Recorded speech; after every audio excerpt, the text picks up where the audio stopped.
नमस्कार दर्शक बंधु राधे राधे आपण माननकु Odia GK galaxy YouTube channel को स्वागत। ओडिशार प्रमुख पर्व रज पर्व उपलक्षे समस्त ओडिया भाई भौणी को अनेक अनेक शुभेच्छा और अभिनंदन। आजिर भिडियो रे आमे देखिबा रज पर्व उपलक्षे एक सुंदर और सरल रचनाटीए। उपक्रम ओडिशा रे 12 मासरे 13 पर्व पालन करा जाए, सेथि मध्यरु रज पर्व अन्यतम अटे। यह ज्येष्ठ मासर शेष और आषाढ़ मासर आरंभ रे पालन करा जाए।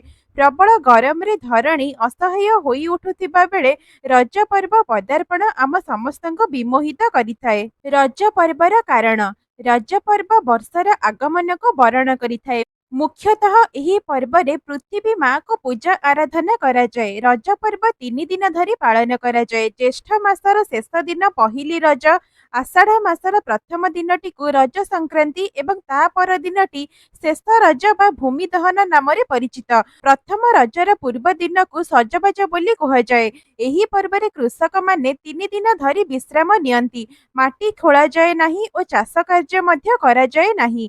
एथि सहित कुमारी कन्या एवं नवविवाहिता बोहू माने नववस्त्र परिधान पूर्वक खुशी आनंद रे माती उठंती। सेमानंक वेशभूषा और भावभंगी रे पूरा परिवार रे खुशीर लहरी खेली जाए। रज पर्व किपरि पालन हुए?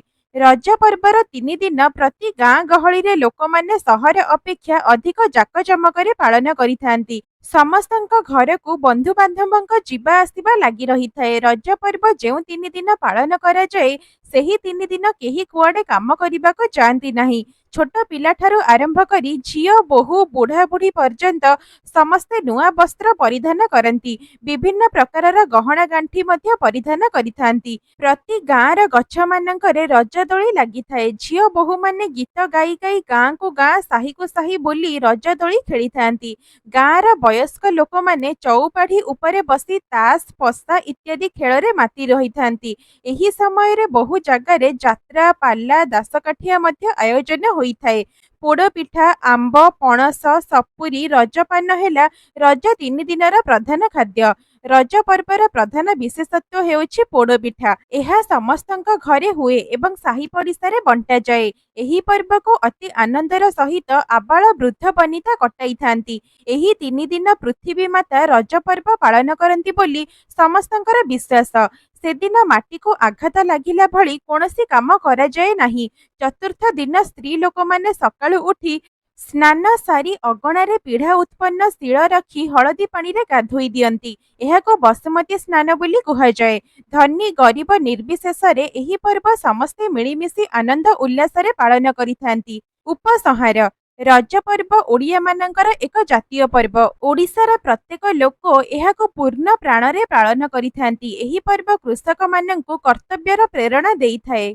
एहा द्वारा परस्पर मध्य एकता बंधुता और सहयोगर उन्नति होइथाए। रज पर्व एक सामाजिक और सुस्थ वातावरणर पर्व होइथिबारु समस्ते एही पर्व को मन भरी उपभोग करंती। आम सामाजिक जीवन को सरस और मधुमय करिबा पई रज पर्वर गुरुत्व रहिछि। एही पर्वरे लोक माने जेउ आनंद पाइथांती ताहा अन्य कोनोसी पर्वरु एते आनंद पांती नाही। सेथिपाई एही पर्व और एहार सुंदर परंपरा सबु आम ओडिशा माटीर गौरव और गरिमा वृद्धि करिथाए। तेबे दर्शक बंधु आपण माननकु एही सुंदर रचनाटी केमिति लागिला कमेंट माध्यम रे लिखिकी निश्चय जणाइबे।